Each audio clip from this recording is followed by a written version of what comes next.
दोस्तों नमस्कार, स्वागत है आप सभी का ऑनलाइन यूट्यूब चैनल पे। इस वीडियो में हम बात करने वाले हैं कई बड़ी और लेटेस्ट अपडेट के बारे में जो कि संबंधित है भर्तियों के अंदर खाली पदों पर वेटिंग लिस्ट के बारे में। कोर्ट के माध्यम से एक ऐसे ऑर्डर को लेकर जिससे कहीं ना कहीं वेटिंग लिस्ट वाले छात्रों को बड़ा झटका लगेगा। साथ ही साथ अगर बात की जाए शिक्षा मित्रों के बारे में एक बड़ी अपडेट को लेकर 19,000 प्राइमरी शिक्षक भर्ती, इसके अलावा पुलिस कांस्टेबल की नई भर्ती विज्ञापन के बारे में एक एक करके सारी अपडेट हम कवर करेंगे। तो चलिए दोस्तों वीडियो शुरू करते हैं। वीडियो को लाइक कर दें और शेयर कर दें, चैनल को सब्सक्राइब करके बेल आइकन को दबा लें जिससे कि आपको रियल ऑथेंटिक जानकारी सबसे पहले मिलती रहे। शुरुआत करते हैं सबसे पहली अपडेट को लेकर जो कि संबंधित है भर्तियों के अंदर वेटिंग लिस्ट के बारे में। दोस्तों जैसा कि आप जानते हैं उत्तर प्रदेश के अंदर हो या किसी भी राज्य के अंदर जब किसी भर्ती का विज्ञापन मान लीजिए 1,000 पदों के लिए निकाला जाता है तो उन 1,000 पदों को भरने के लिए कई बार योग्य अभ्यर्थी नहीं मिल पाते निर्धारित कट ऑफ के अनुसार। मान लीजिए यहाँ पे 60 कट ऑफ रखी गई थी लेकिन 60 कट ऑफ से ऊपर सिर्फ 900 छात्र मिलते हैं। अब 900 के बाद में लगभग 100 सीटें फिर खाली रह जाती हैं।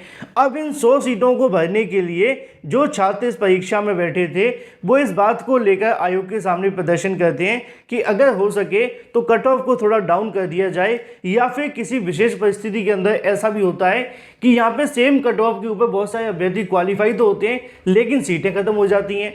तो इन्हीं पदों को भरने के लिए एक वेटिंग लिस्ट निकाली जाती है जिससे कि किसी दूसरे बेरोजगार को नौकरी मिल सके। अब अगर बात की जाए कोर्ट के बारे में तो इसको लेकर सुप्रीम कोर्ट के माध्यम से कहना है कि झटका, प्रतीक्षा सूची वाले भर्ती को लेकर दावा नहीं कर सकते हैं। सुप्रीम कोर्ट ने एक फैसले को दोहराया है कि चयन के बाद में नियुक्ति के लिए रह गए प्रतीक्षा सूची में उम्मीदवारों की नियुक्ति के संबंध में अदालत ने यह आदेश दे सकती है कि प्रतीक्षा सूची वालों को नियुक्त किया जाए। ठीक है, नीचे आप सभी को देखने के लिए मिलेगा कि न्यायाधीश PS नरसिम्हा की पीठ ने कर्नाटक में सहायक शिक्षकों की भर्ती के लिए मामले में हाईकोर्ट का फैसला निरस्त करते हुए यह आदेश दिया कि इस मामले में 2016 में शिक्षकों की भर्ती की गई थी। अंतिम सूची में 5 उम्मीदवारों का चयन किया गया था, शेष उम्मीदवारों की प्रतीक्षा सूची में रखा गया था। कुछ समय के बाद एक शिक्षक के त्यागपत्र देने से खाली हुए स्थान पर प्रतीक्षा सूची में रखे गए व्यक्ति ने दावा किया कि जब सरकार ने उसे आवेदन पर विचार नहीं किया तो हाईकोर्ट में इस मामले को लेकर याचिका दाखिल कर दी गई और हाईकोर्ट ने उसकी नियुक्ति को लेकर आदेश दे दिया। लेकिन मामला सुप्रीम कोर्ट में चला गया सरकार की तरफ से, और सरकार के जब मामला सुप्रीम कोर्ट में गया तो उन्होंने इस बात को रद्द कर दिया। इन शॉर्ट मामला ये है कि प्रतीक्षा सूची के अंदर अभ्यर्थी इस बात का दावा नहीं कर सकता है कि उनको नौकरी दी जाए, बेशक वहाँ पर पद खाली हो, जैसा कि यहाँ पर आपको देखने के लिए मिला। चलिए बात कर लेते हैं अपनी अगली अपडेट के बारे में जो कि संबंधित है उत्तर प्रदेश के 1,46,000 शिक्षा मित्रों के भविष्य के बारे में।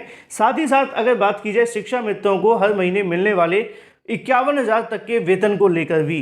सुनकर थोड़ा सा आप सभी को अजीब लगेगा लेकिन जैसा कि आप जानते हैं कि उत्तर प्रदेश के अंदर बड़ी संख्या में शिक्षा मित्र आप सभी को देखने के लिए मिलते हैं जिनकी संख्या लगभग 1,46,000 है।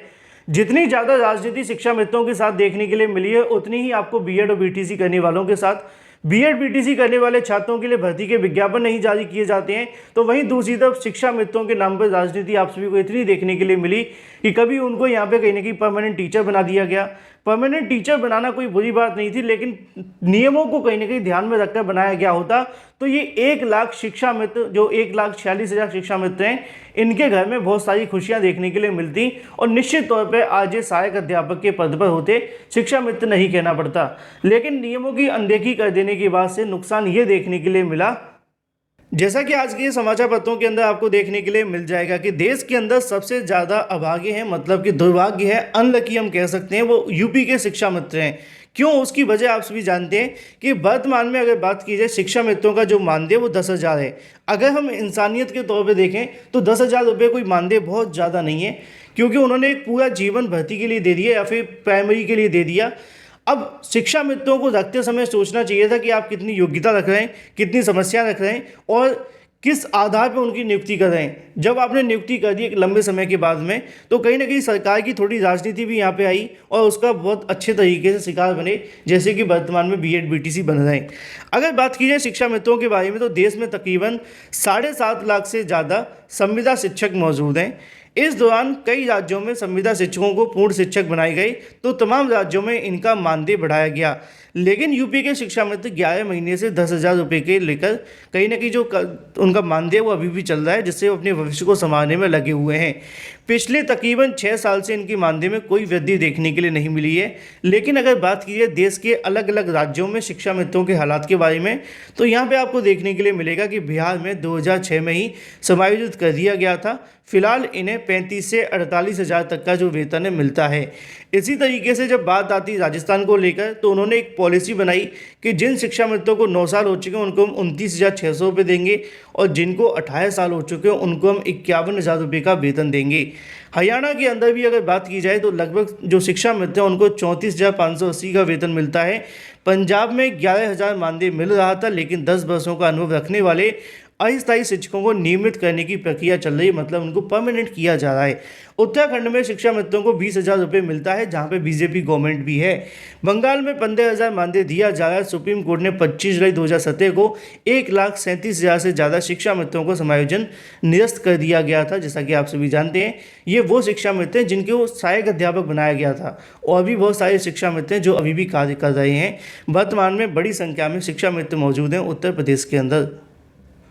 चलिए बात कर लेते हैं अपनी अगली अपडेट के बारे में, जो कि संबंधित है 19,000 प्राइमरी शिक्षक भर्ती, इसके अलावा 69,000 शिक्षक भर्ती को लेकर सरकार के फैसले के बारे में, जिसके संबंध में जानकारी आप सभी को आज के अलग अलग समाचार पत्रों में देखने के लिए मिलेगी।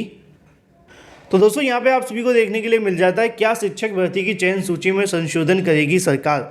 हाई कोर्ट की लखनऊ बेंच ने सरकार से पूछा है कि क्या सहायक अध्यापक शिक्षक भर्ती 2019 के 1 जून 2020 को जारी की गई चयन सूची में संशोधन करने जा रहे हैं।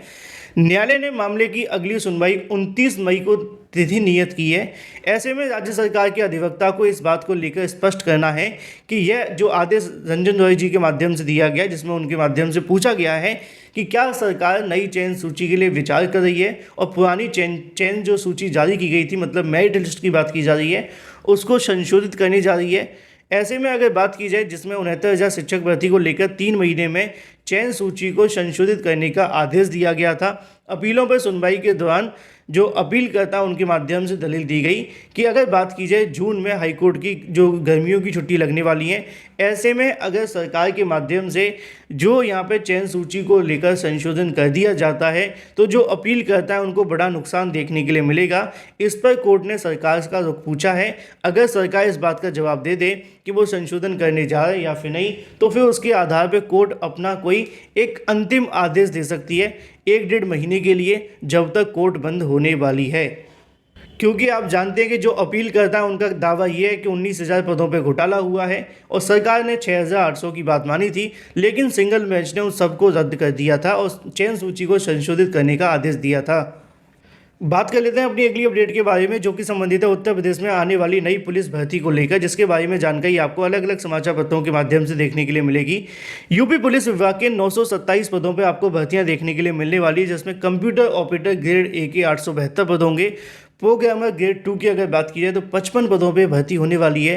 सिपाही के पद पर 290 कुशल खिलाड़ियों की चयन प्रक्रिया को लेकर जो परिणाम है वो भी घोषित कर दिया गया है। तो ऐसे में जल्द ही पुलिस विभाग के अंदर लगभग 927 पदों पर भर्ती का जो विज्ञापन है जारी किया जाएगा, जिसके संबंध में जानकारी लिखी हुई है। चलिए बात कर लेते हैं अपनी अगली अपडेट के बारे में, जो कि संबंधित है टीजीटी पीजीटी को लेकर। टीजीटी पीजीटी प्रतीक्षा सूची के संबंध में अभ्यर्थी धरना प्रदर्शन कर रहे हैं। अशासकीय सहायता प्राप्त माध्यमिक विद्यालयों में टीजीटी पीजीटी प्रवक्ता संवर्ग की अगर बात की जाए, वेटिंग लिस्ट जारी करने के लिए 2016-2021 के लगभग 3,500 अभ्यर्थी प्रतीक्षा सूची का इंतजार कर रहे हैं। इन्हें नियुक्ति नहीं दी गई, तो अभ्यर्थियों के माध्यम से हाईकोर्ट का दरवाजा खटखटाया गया। आदेश के बाद भी अभी तक नियुक्ति नहीं मिली, तो अवमानना याचिका दाखिल कर दी गई। अभ्यर्थियों का दावा है कि यहाँ पे बड़ी संख्या में पद खाली तो हुए हैं, लेकिन चयन बोर्ड या फिर माध्यमिक शिक्षा निदेशालय भर्ती को लेकर कोई प्रोसेस शुरू नहीं कर रहा है। फिलहाल इस वीडियो के माध्यम से इतना ही। Thank you for watching this video.